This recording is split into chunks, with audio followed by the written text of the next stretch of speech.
Good morning student. आज के mensuration और कतगुलो अंक तुम्हारे कराচ্ছি। देखो एक समबाहु त्रिभुज एवं बर्गक्षेत्रेर क्षेत्रफल अनुपात √3:2। बर्गक्षेत्रेर कर्णेर दैर्घ्य 60 सेंटीमिटार होले समबाहु त्रिभुजटिर परिसीमा कत? ताहले दुटो एक समबाहु त्रिभुज जार तीनटे बाहु समान,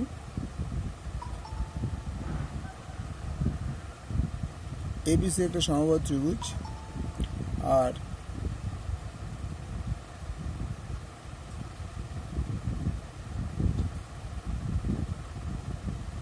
पी किউ আর একটা চতুর্ভুজ বর্গক্ষেত্র। তাহলে কি বলেছে? সমবাহু ত্রিভুজ বর্গক্ষেত্রের ক্ষেত্রফল অনুপাত এত এবং বর্গক্ষেত্রের কর্ণের দৈর্ঘ্য বলেছে 60 সেন্টিমিটার, তার মানে এটা বলে দিয়েছে 60 সেন্টিমিটার। তাহলে আমরা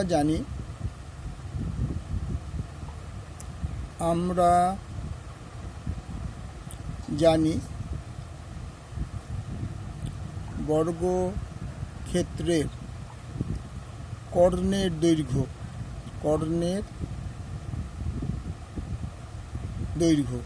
কি আছে? কর্ণের দৈর্ঘ্য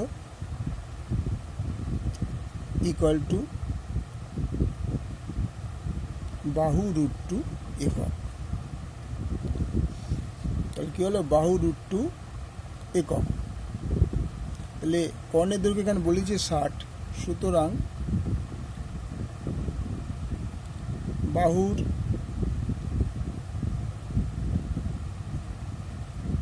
দৈর্ঘ্য ইন্টু √2 ইকুয়াল টু 60 সেমি। সুতরাং বাহুর দৈর্ঘ্য ইকুয়াল টু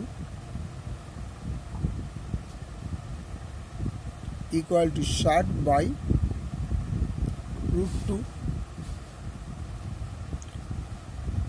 তাহলে এবার √2 দিয়ে আমরা উপনিচ গুণ করে দিচ্ছি একবারে।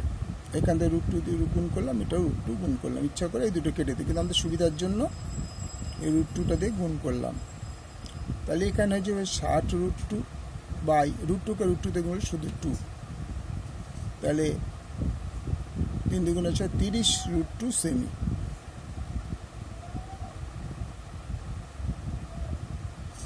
তাই 30√2 সেমি। তার মানে এটা কী বলে? বর্গক্ষেত্রের বাহু দৈর্ঘ্য। তো সুতরাং বর্গক্ষেত্রের ক্ষেত্রফল কত? বর্গক্ষেত্রের ক্ষেত্রফল ইকুয়াল টু কি? বাহু স্কোয়ার বর্গ একক। তাহলে বাহু আমরা কত পেয়েছি? 30√2। তার মানে 30√2 স্কোয়ার বর্গ সেমি। একটা জিনিস বলে দিই, বিসর্গ মানে বর্গ ধরে নেবে তোমরা। আমি কখনো হয়তো বিসর্গ কখনো বর্গ লিখছি, বর্গ মানে বিসর্গ আর গয়ডের পরে বর্গ একই জিনিস। তাহলে 30√2 ইন্টু 30√2 ইকুয়াল টু 900, 30 900 ইন্টু 2, √2কে √2 করলে শুধু 2 হয়, ইন্টু 2 বর্গ সেমি। তার মানে 9 দুগুণে 1800 বর্গ সেমি বর্গ সেমি। তাহলে এবিসি পিকিউআরএস বর্গক্ষেত্রের ক্ষেত্রফল পাওয়া গেল। এবার কি বলেছে? বলেছে সমবাহু ত্রিভুজের পরিসীমা কত? অনুপাতটা বলে দিচ্ছে বর্গক্ষেত্রে সমবাহু ত্রিভুজ ও বর্গক্ষেত্র হল। তাহলে সমবাহু মনে করি সমবাহু ত্রিভুজের বাহুর দৈর্ঘ্য ইকুয়াল টু এক্স একক। একক না লিখলে এক্স সেমি। তাহলে ক্ষেত্রফল কত হবে? ক্ষেত্রফল equal to √3/4 into x square বর্গ সেমি। এবার আমায় কি বলে দিয়েছে? যে বর্গক্ষেত্রের ত্রিভুজের বর্গক্ষেত্রের ক্ষেত্রফল অনুপাত √3/2। তাহলে এখানে লিখছি সমবাহু ত্রিভুজের ক্ষেত্রফল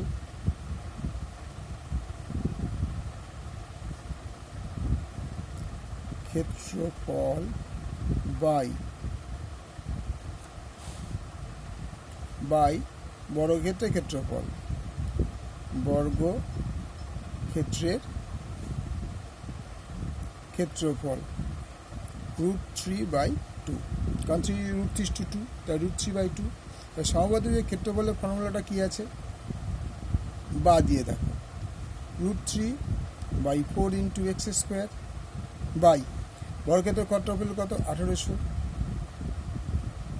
ইকুয়াল টু √3/2 বা √3x² বাই, এটা যদি উল্টে দিই 4 × 1800 হবে, তার মানে একবার বুঝিয়ে দিই, 4 × 1800 ইকুয়াল টু √3/2 বা √3x² বাই 7200 ইকুয়াল টু √3/2। এবার আমি ক্রস গুণ করবো। এমনিতে আমি ক্রস গুণ করলে কি দাঁড়ায়, বা 2√3x² ইকুয়াল টু 7200 √3, ঠিক আছে। এবার এই √3 কিন্তু আমি কেটে দিতে পারি, তাহলে কি পড়ে থাকে এখানে না 2x² ইকুয়াল টু 7200 বা x² ইকুয়াল টু 7200/2, কাটাকুটি করলে কত হয় 3600 ইকুয়াল টু 3600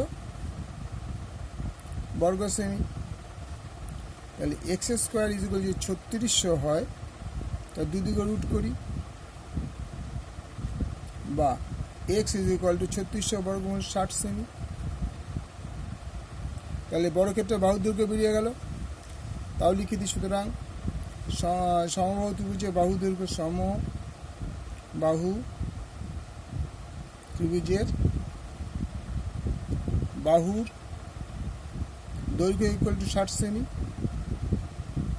এবার কি চেয়েছে না ত্রিভুজটির পরিসীমা কত, সমবাহু ত্রিভুজের পরিসীমা নিজেরাও জানো, 3 × বাহুর দৈর্ঘ্য, সমবাহু ত্রিভুজের পরিসীমা ইকুয়াল টু 3 × বাহুর দৈর্ঘ্য, তাহলে ইকুয়াল টু 3, বাহুর দৈর্ঘ্য কত পেয়েছিলাম 60, অ্যান্সারটা কত হবে 180 সেমি।